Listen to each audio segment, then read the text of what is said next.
Fala pessoal, aqui quem fala é o Vini, sejam bem-vindos a mais um vídeo e nesse vídeo eu vou falar sobre Sean Strickland, o próximo adversário do brasileiro Alex Pereira, o Alex Poatan. Eles se enfrentam nesse sábado no UFC 276 e mesmo o Poatan não estando ranqueado por enquanto, se ele vencer o Sean Strickland, que é o quarto do ranking, ele vai disputar o cinturão contra o Israel Adesanya. Essas pelo menos são as palavras aí do Dana White, né? Ele prometeu, então vamos ficar de olho. Mas nesse vídeo eu quero falar sobre o Strickland, sobre como ele luta, né? Porque a gente conhece o Poatan, todo mundo aí tá muito feliz de ver ele no UFC, todo mundo quer ver se ele vai enfrentar o Adesanya mais uma vez, dessa vez no MMA, mas o que eu quero detalhar aqui é como o Strickland luta e por que que nas bolsas de apostas, agora inclusive nesse momento que eu tô gravando, eu olhei aqui, o Strickland nem é mais zebra, na verdade eles estão empatados, exatamente 50% a 50%. O Poatan era levemente favorito, mesmo não estando no ranking ainda, mas agora eles estão exatamente empatados.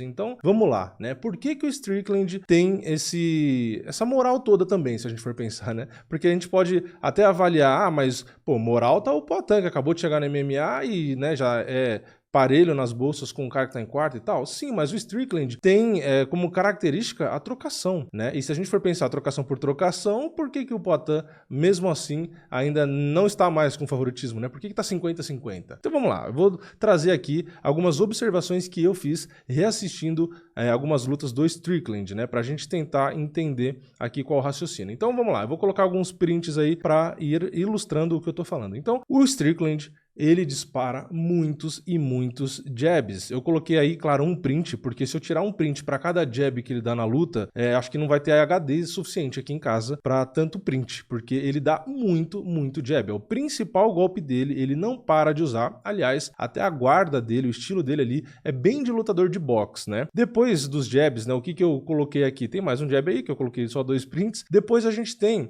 também uma característica dele, que são sequências de golpes simples. Geralmente ele coloca sequência de 2 golpes, ele dá ali um jab e o direto, jab e meio que um overhand, ou jab e um cruzado, ele usa muito essas sequências simples, né? Depois disso, o que mais que a gente tem? Aí eu coloquei, né, o golpe que ele usou, o segundo golpe. Depois, uma outra coisa que eu anotei aqui também bastante interessante é que por ele ficar com a base bastante aberta, né, como dá pra ver aqui no outro print, eu vou voltar 2 prints pra trás, quando ele dá o jab, ó, ele sempre fica nessa postura de estar com uma perna avançada. Por quê? Porque ele precisa dessa perna ali para se esticar e dar o jab e precisa da perna ali para ele voltar rápido, porque se o cara contra-golpeia, ele tira a cabeça. Então ele vai, joga o jab e volta rápido. Vai, joga o jab e volta rápido. Então ele entra, solta o jab e volta, né? Que é justamente para tocar o adversário, incomodar e voltar. E às vezes ele entra, incomoda, quando o cara não contra-golpeia, ele joga o segundo golpe daquela sequência simples que eu estava falando. Então, por estar com essa perna mais avançada, como eu falei, é muito fácil atingir ele com low kicks. Nesse caso que eu peguei aqui, eu peguei vários prints da luta contra o Uriah Hall, porque o Uriah Hall tem uma envergadura maior que a do Strickland, que é o caso do próprio Poatan, apesar do Uriah Hall ser mais baixo do que o Strickland e mais baixo até mesmo do que o próprio Poatan. O Poatan, aliás, é mais alto que os dois, o Poatan é muito grande, né? Então, para tentar mais ou menos ter algo parecido, né? E o Uriah Hall também é um cara da trocação, um cara perigoso, um cara que chuta bastante, então eu me guiei aqui em boa parte com essa luta, né? Então, o Uriah Hall conseguiu conectar muito bem ali um chute na panturrilha, por conta dessa perna avançada, como o Strickland tá soltando peso em cima dessa perna da frente, é muito difícil ele ter tempo de reação para tirar a perna ou mesmo para poder fazer o check, né, para bloquear, para virar o joelho ali para fora e tentar parar o chute. Então, ele evita um chute ou outro baixo, mas muitos chutes ele acaba recebendo. Então, é uma boa oportunidade para o Poatan, que gosta de usar bastante esses chutes, né? Então, é uma oportunidade.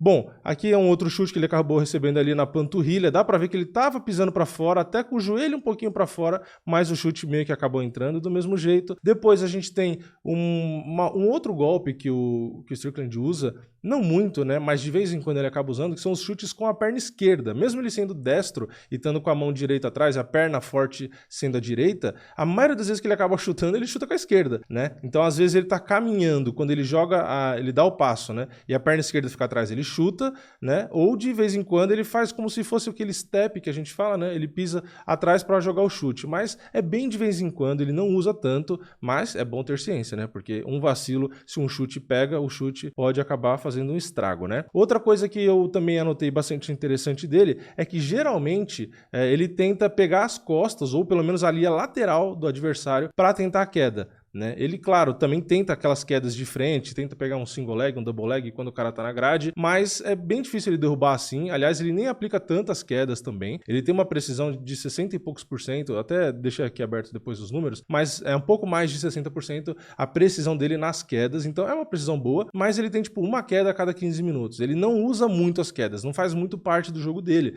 mas pro confronto contra o Poatan é algo que ele precisa ter ali na manga, né? Eu acho pelo menos que seria inteligente. Mas enfim, contra o Ryan Hall ele fez mais ou menos isso. Ele estava ali na lateral, meio que acabou pegando as costas e aí é quando ele acaba aplicando as quedas, né? Outra coisa também que ele faz é quando ele acerta alguns golpes duros e o adversário meio que sente e recua, ele tenta soltar vários golpes seguidos para conseguir um nocaute, mas se o adversário começa a se defender bem e tal, e ele tá vendo que não tá encaixando os golpes ali, ele aproveita esse momento para grudar o adversário na grade e ali fazer pressão e, se possível, também acabar aplicando a queda, né? Então, às vezes ele consegue, como vocês estão vendo aí, ele também conseguiu, aí ele fica ali nas costas, mas ele não é um cara também que tem boas movimentações. Ele controla bem ali se ele tá nas costas, se ele derruba, ele pesa bem por cima, fica ali na minha guarda, mas não é aquele cara inteligente de, se tá nas costas, às vezes fechar um triângulo na linha de cintura e buscar o pescoço, ou ir para uma montada. Às vezes tem muitas brechas no chão que ele pode aproveitar, que nem sempre ele aproveita muito. Então, também não é um cara que eu acho que nesse quesito vai levar tantos riscos pro Poatan. Claro, tem que ficar esperto,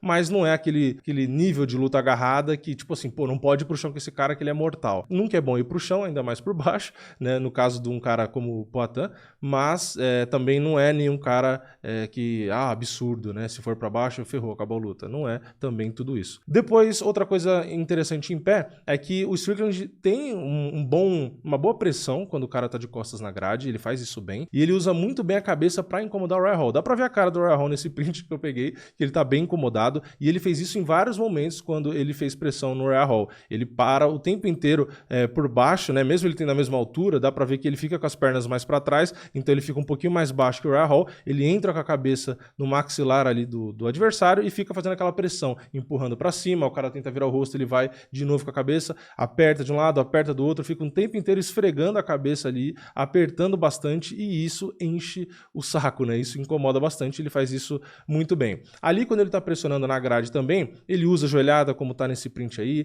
usa também cotovelada, às vezes de frente, às vezes rodada, como também tem nesse print. Então, ele foi incomodando com a cabeça, foi jogando o ombro pro lado, quando ele viu que tava já no meio do caminho, ele só terminou de girar e jogou a cotovelada giratória ali, né? Cotovelada rodada, que se pega também pode causar estrago, né? A gente viu o Prohaska nocauteando com uma dessa, então também é perigoso, né? E outro print que eu botei aí também é mais um dos golpes que ele aplicou ali quando estava colocando pressão. Então ele usa a joelhada no corpo, usa a joelhada no rosto, usa a cotovelada, tanto a de frente, né, quanto essa que ele joga rodada, né? Então é um cara perigoso, tem sim esse jogo de pressão na grade que enche um pouco o saco do adversário, que na minha opinião seria o que ele mais deveria usar contra o Poatan, né? Seria esse jogo de apertar ali na grade, aproveitar que o Poatan é mais alto que ele de qualquer jeito, usar a cabeça ali no rosto para incomodar, eventualmente se o Poatan virar de lado ou de costas, grudar ali e derrubar, que geralmente é assim que ele derruba, e como ele pesa bem por cima, ficar pesando ali, ele tem um ground and pound também legal, então usar o ground and pound e tal, e como a luta só tem 3 rounds, tentar levar dessa forma, né, desgastar o Poatan, fazendo o Poatan tendo que defender queda,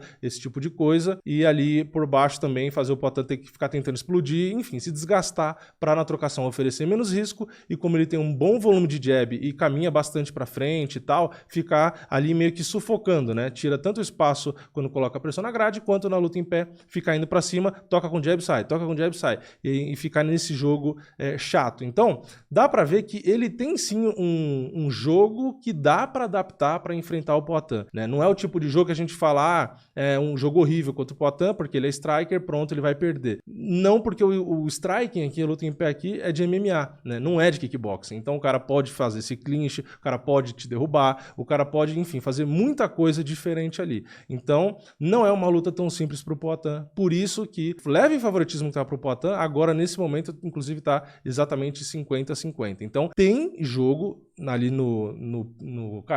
como você fala, no arsenal do Poatan, do Strickland, para atrapalhar o Poatan, mas aí tudo depende da estratégia do Strickland, se ele vai realmente fazer isso. O fato de ser 3 rounds ajuda o Strickland, porque ele tem um bom gás, não me entendam errado, né? Só que fazer esse jogo de pressão e tal, não sei o que, isso cansa. Então em 5 rounds ia ser mais difícil, em 3 rounds fica um pouco melhor para ele. Então é 50-50 por isso, porque ele tem o jogo para vencer, mas basta saber se ele vai querer fazer isso, né? Se ele vai querer seguir uma estratégia e fazer um antijogo ali para ganhar do Poatan ou não. E do outro lado, claro, a gente também tem o Poatan, que vem melhorando na defesa de quedas, quando cai, bate e levanta rápido, tem golpes extremamente pesados, é extremamente técnico na trocação, então eu acho que ele vai ter respostas para esses jabs excessivos ali do Strickland. Eu acho que ele vai sempre jogar um contra-golpe ali, vai fazer o Strickland parar de vir para cima, vai conseguir conectar bons chutes para já tirar a base ali do Strickland e fazer ele parar de avançar e também começar a ficar mais acuado. Então tem jogo também do lado do Poatan